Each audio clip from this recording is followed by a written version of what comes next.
Halo, selamat malam semuanya. Salam sehat untuk kita semua. Dalam kesempatan ini, kami akan membahas topik mengenai tentang kondisi Indonesia saat ini. Dan maksud dan tujuan kami untuk membuat konten ini adalah untuk memenuhi suatu penilaian tugas dari Budiana Napitukulu dengan mata kuliah Hukum Agraria.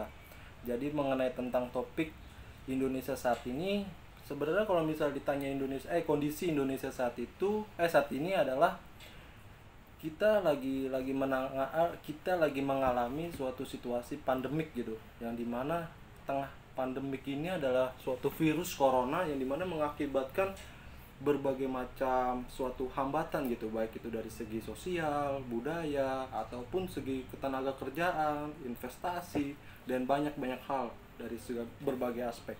Nah, kalau misal ditanya lagi, kalau misal kondisi Indonesia saat ini, mungkin kondisi Indonesia saat ini yang dimana perekonomian di Indonesia saat ini juga menurun gitu. Artinya aktivitas bekerja, aktivitas pendidikan, aktivitas berjualan itu juga semuanya terhambat karena COVID-19 ini. Nah, kalau misal ditanya COVID-19 ini menurut lu gimana, Mas?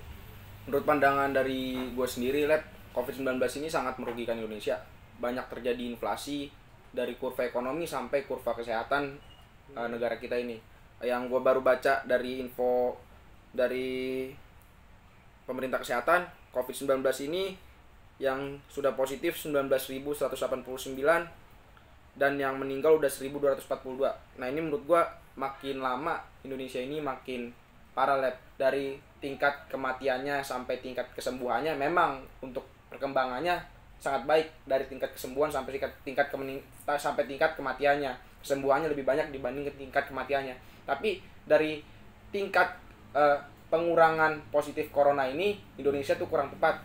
Negara kita kurang tepat untuk menangani virus COVID ini. Nah, kenapa bisa begitu? Karena yang kalau menurut saya sendiri, kondisi Indonesia saat ini, pemerintah sudah melaksanakan namanya pembatasan sosial berskala besar, tetapi rakyatnya sendiri justru malah banyak yang tidak mengindahkan maklumat dari pemerintah tersebut, Banyak salah satu contohnya, masih banyak orang yang berkeliaran di luar sana naik motor bonceng 3, naik motor tidak memakai masker dan tidak melaksanakan social distancing dan physical distancing, dan mereka tuh nongkrong masih berkeliaran di mana-mana, dan mereka tuh tidak tahu bahwa virus ini tuh bukan hanya mereka yang rugi, tapi banyak orang juga yang merasa dirugikan karena virus ini. Contohnya masalah orang yang banyak terjadi di PHK di pekerjaan mereka masing-masing. Masalah mereka untuk masalah perkuliahannya dalam bidang studi banyak yang terhambat semuanya sekarang. Nah, kalau dari pandangan lu sendiri bagaimana? Iya sih, menyambung dari pernyataan teman saya juga, COVID-19 ini mempunyai dampak yang luas ya, dampak yang meliputi berbagai aspek begitu. Nah, kalau misalnya aspek yang ditanya itu aspek mana aja ya? Tadi benar kata teman saya. Yang pertama aspek PHK. Dari isu dari yang saya baca, data yang saya baca dari Kompas, itu Kompaskom, dari Menaker mengeluarkan kebijakan, mengeluarkan surat apa namanya, surat pemberitahuan atau edaran ya, surat edaran yang dimana tuh PHK, perusahaan yang melakukan PHK itu jumlahnya udah 2 juta lebih, 2 juta pekerja. Artinya banyak banget dong jumlah pengangguran, dan dampak COVID-19 ini juga gimana ya, bahaya banget kayaknya ya. Bahaya. Terus udah gitu kan kita kan juga sering dengar isu yang dimana tuh COVID-19 juga tidak, kematiannya itu tidak apa sih namanya, Tidak separah pada penyakit sebelumnya, Iya. virus-virus sebelumnya kayak MERS dan SARS sebagainya itu. Tapi yang paling parah itu adalah penyebarannya kan. Penyebarannya. Nah, makanya dalam hal untuk mencegah penyebarannya, pemerintah juga mengeluarkan kebijakan, yaitu kebijakan mengenai tentang PSBB ya, Iya. yang tadi lu sempat singgung juga. Ya, sebenarnya PSBB itu bagaimana sih, kalau menurut lu? PSBB kita merajuk dalam undang-undang kekarantinaan, kalau menurut dari gue sendiri, PSBB ini termasuk ke dalam undang-undang kekarantinaan. Ada 3, karantina wilayah, karantina kesehatan, dan karantina rumah sakit. Itu setahu saya dalam undang-undang kekarantinaan. Dan PSBB ini termasuk ke dalam undang-undang kekarantinaan. Iya. Nah, menurut dari saya sendiri, PSBB ini pemerintah sudah melakukan hal yang sangat baik dan sangat pas untuk keadaan yang kondisi dan sekarang ini, dan pemerintah pun sudah menyalurkan sembako untuk rakyat-rakyat yang kurang mampu, untuk daerah-daerah atau wilayah-wilayah yang terjangkit COVID-19 yang zona merah.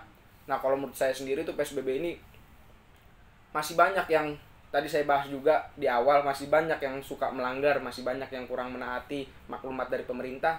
Ya jadi dari kesadaran diri kita sendiri tuh, rakyat Indonesia masih kurang kesadarannya untuk menangani COVID-19 ini.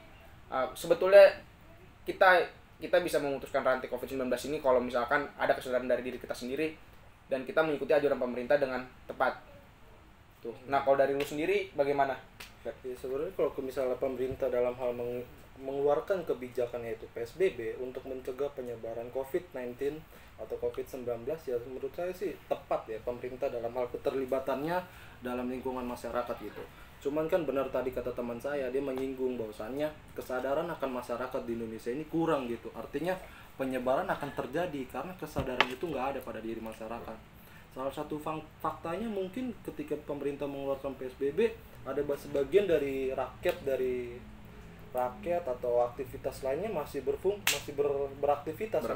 Betul. Contohnya kayak masker gitu, pemerintah mengeluarkan kebijakan masker. Betul. Untuk memakai masker, yang dimana tuh banyak masyarakat yang nggak pakai masker ya, Man. Iya, betul. Nah, kalau gimana kalau kita lihat pergubnya, Man? Itu kira-kira pergub berapa sih ya, Man ya? Itu Peraturan Gubernur DKI Jakarta nomor 33 tahun 2020 tentang pelaksanaan pembatasan sosial berskala besar dalam penanganan COVID-19. Nah, ini kok dijelaskan lagi nih pengertian dari PSBB itu apa sih maksudnya sebenarnya PSBB itu? Mungkin Man bisa baca Man pasal 1 angka 1. Siap.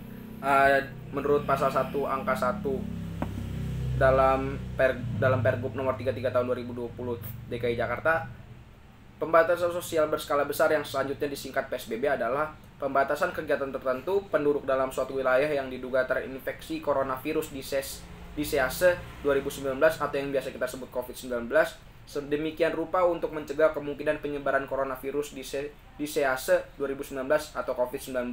Oh, berarti kalau dari pengertian dari pasal 1 yang menurut pergubnya itu sendiri, berarti ini adalah pembatasan sosial berskala besar. Artinya semua kegiatan masyarakat yang bersifat kumpul kebo atau berkumpul lebih dari 2 orang atau bisa 5 orang atau 6 orang, itu adalah melanggar suatu pengertian dari PSBB tersebut, begitu loh. Nah, jadi kepada teman-teman yang nonton konten ini, anjurilah gitu PSBB gitu. Terus kalau misalnya pelaksanaannya juga diatur di dalam pergub ini sebenarnya gitu loh. Nah, mungkin kalau pelaksanaannya bisa gue yang bacain ya, Mas. Silakan ya. Nah, kalau bisa pelaksanaannya mungkin bisa teman-teman dilihat itu di pergub, menyambung pergub, masih di pergub nomor 33 tahun 2020 di pasal 5 tentang pelaksanaannya.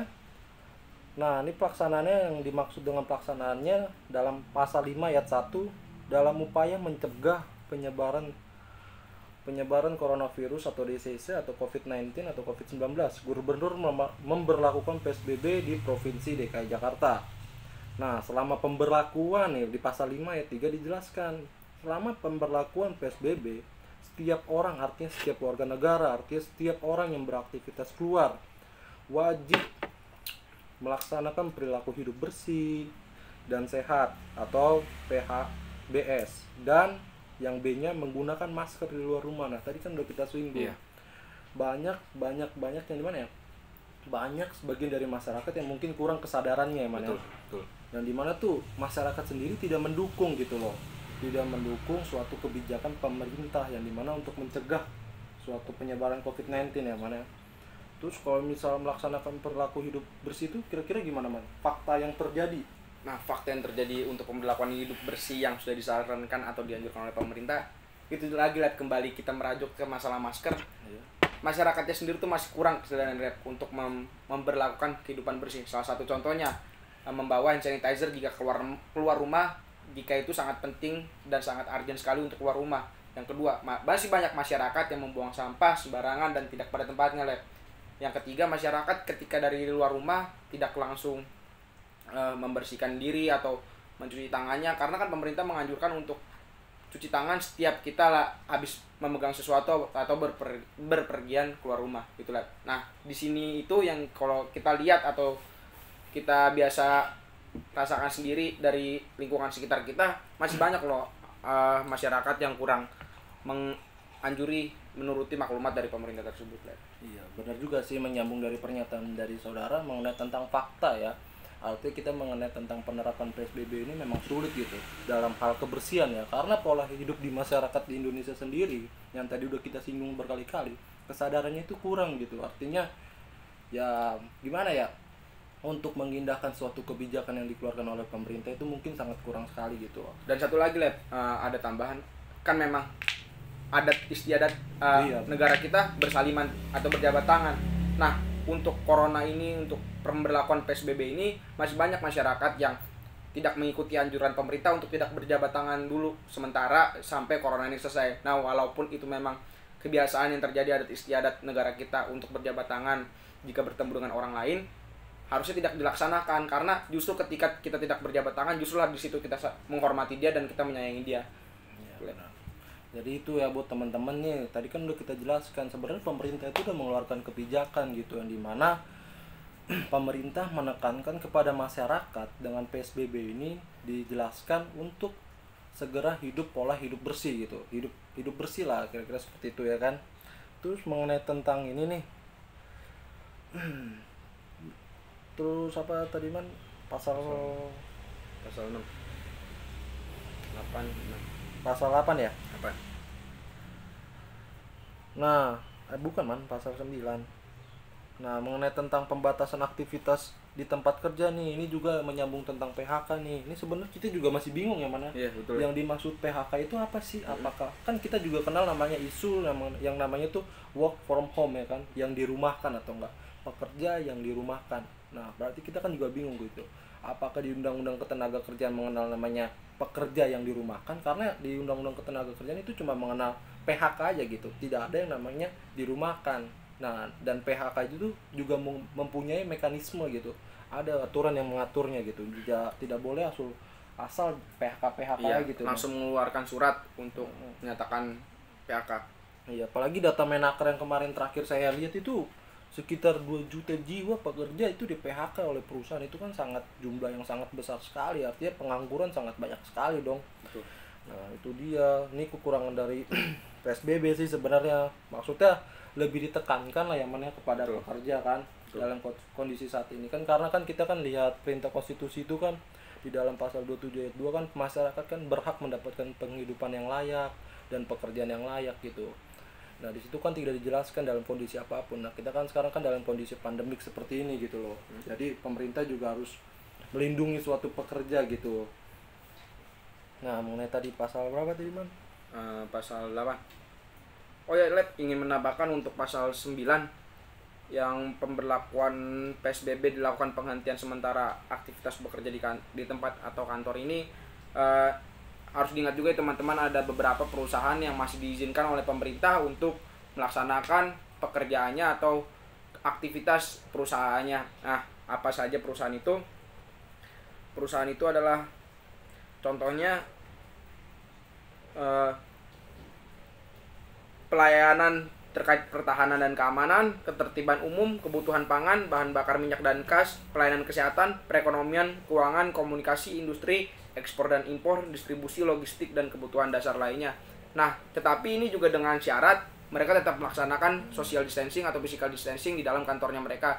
Dan setiap perusahaan juga harus membatasi kegiatan dari pekerjanya itu sendiri, supaya tidak, salah satu contohnya jam pekerjanya lebih dikurangi, pulangnya lebih cepat dari yang biasanya dilakukan. Itulah.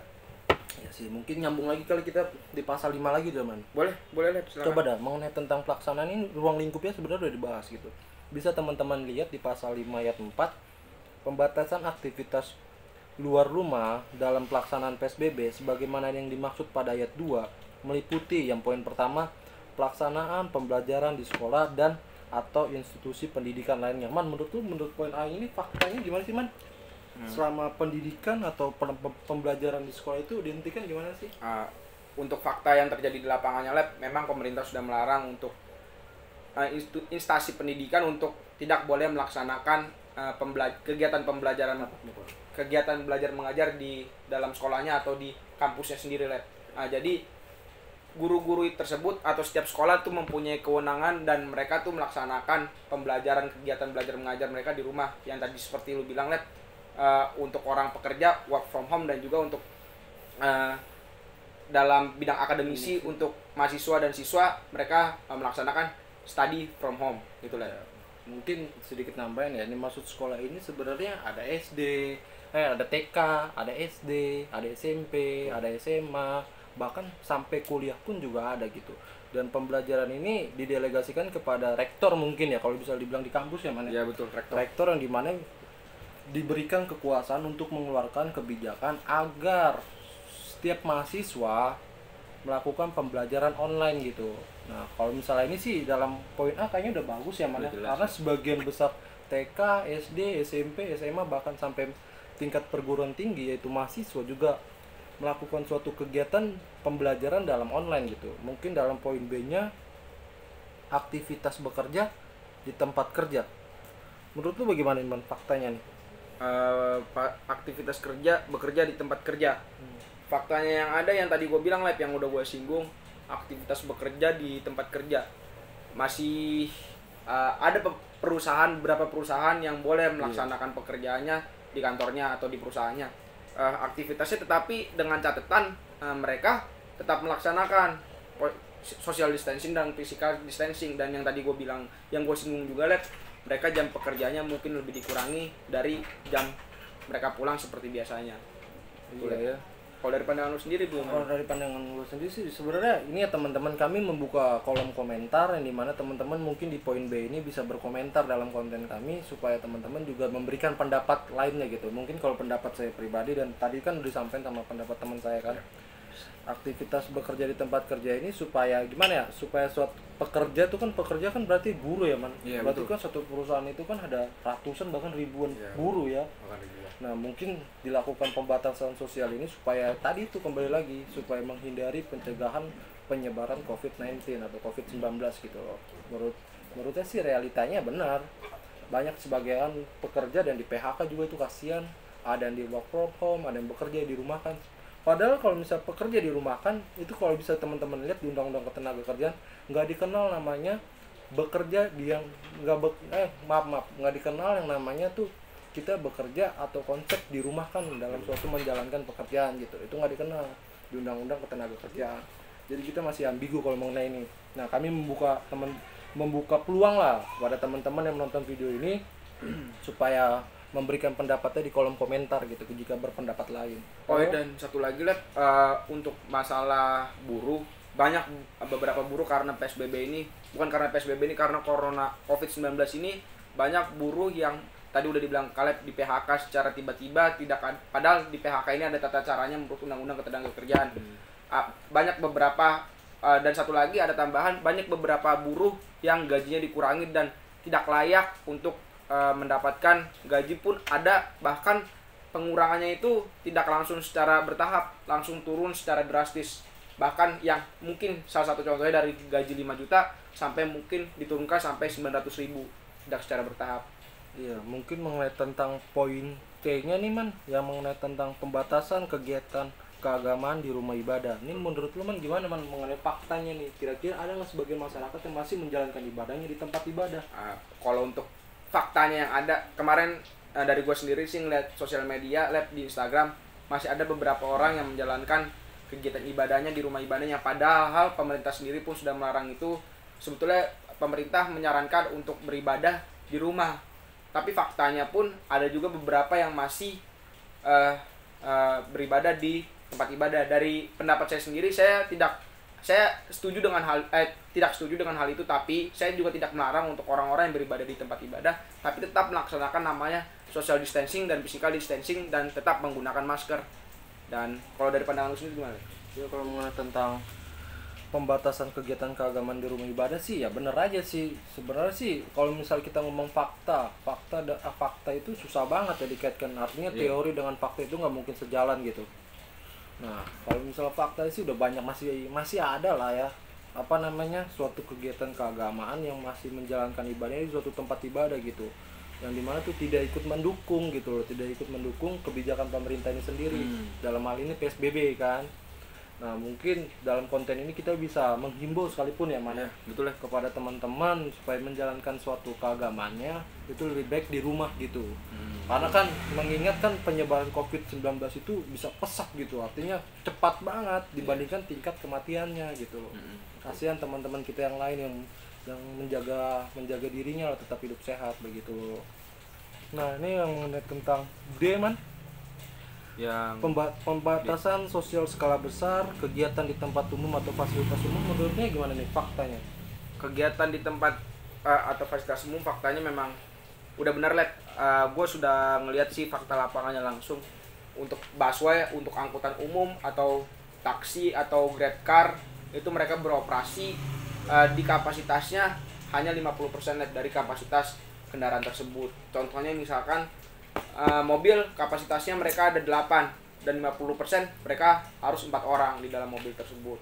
Dan di busway pun saya sendiri udah ngeliat sendiri di sana, udah dipisah-pisah let. Ada beberapa, jadi itu satu tempat duduk mereka sendiri, satunya kosong, dan di depannya mereka sendiri, satunya kosong. Dan memang mereka menerapkan apa yang dianjurkan pemerintah fasilitas umum. Nah dari pandangan lu sendiri bagaimana? Tadi kan teman-teman saya kan Firman kan udah menjelaskan mengenai tentang kelebihan PSBB itu, kira-kira mengenai tentang fasilitas umum.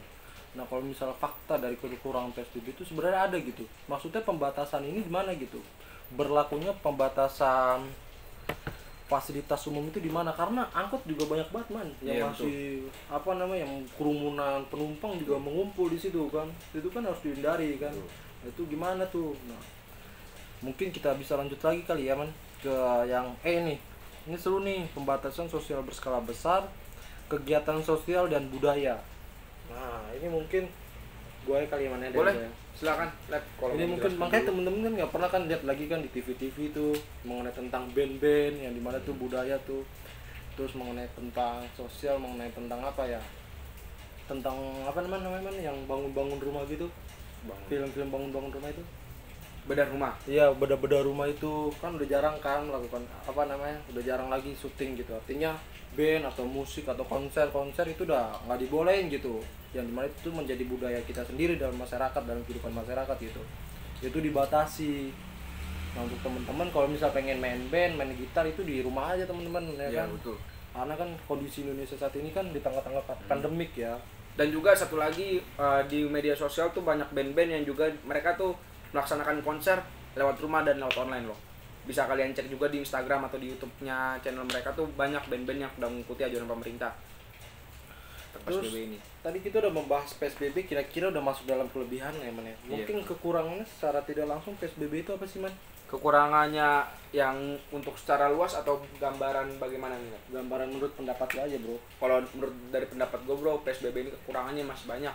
Masih banyak sekali kekurangannya dan masih banyak pihak yang dirugikan. Yang contohnya tadi yang udah kita bilang dari awal sampai sekarang ini, masalah PHK, masalah tidak taatnya, kurang tegasnya sanksi untuk orang yang melanggar PSBB ini. Jadi makin banyak, makin pesat perkembangan positif angka coronavirus di Indonesia ini bro. Kalau dari lu sendiri bagaimana bro kekurangannya? Ya, sebenarnya kekurangan PSBB itu banyak banget ya. Yang pertama pemerintah nih. Pemerintah dalam hal ini TNI, Polri atau Satpol PP harus dalam hal melaksanakan PSBB ini janganlah diterapkan kekerasan gitu. Karena banyak banget kita teman-teman bisa koreksi bareng-bareng ya. Kalau teman-teman punya pendapat lain bisa komen di kolom komentar, kami siapkan gitu. Nah, kami lihat di media sosial tuh sebagian dari orang dimana tuh menjalankan ibadah gitu. Cuman pendekatan sosial pemerintah kepada masyarakat dalam hal melaksanakan PSBB ini dengan hal tindakan-tindakan kekerasan gitu. Dicambukin dia pakai apa namanya rotan, dibubarin. Itu kan sebenarnya nggak boleh ya. Karena mengingat konstitusi kita kan juga mengenal tentang HAM ya man ya. Harusnya dengan kondisi apapun itu Indonesia harus melindungi HAM pada setiap warga negara gitu loh. Jadi mungkin teman-teman kami sampai sini aja ya pembahasan mengenai PSBB atau kondisi Indonesia saat ini. Dan kami kan tadi kan juga udah menyinggung PSBB dan kondisi Indonesia saat ini.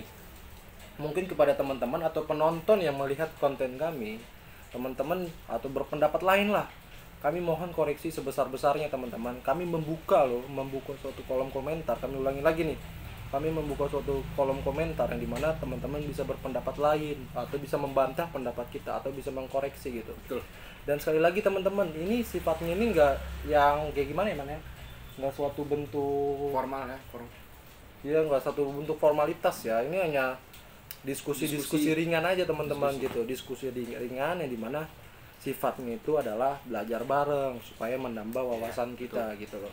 Jadi teman-teman terima kasih ya teman-teman man. Untuk teman-teman juga pengen nambahin dari omongan teman rekan saya Kaleb. Untuk teman-teman kita di sini belajar, kita sama-sama belajar. Kita masih banyak kekurangan karena kita juga masih mahasiswa. Jika ada kata-kata yang salah mohon dimaafkan, kata-kata yang kurang berkenan atau menyinggung dari beberapa pihak, kami minta maaf karena di sini tujuan kami untuk belajar dan tujuan kami untuk berdiskusi dan ingin menyampaikan aspirasi kami. Semoga bermanfaat untuk kalian semua, dan kiranya apa yang sudah kami sampaikan ada kekurangan, tolong bisa dikoreksi di kolom komentar nantinya. Terima kasih, dan semoga jangan lupa tetap jaga kesehatan dan tetap laksanakan apa yang dianjurkan oleh pemerintah.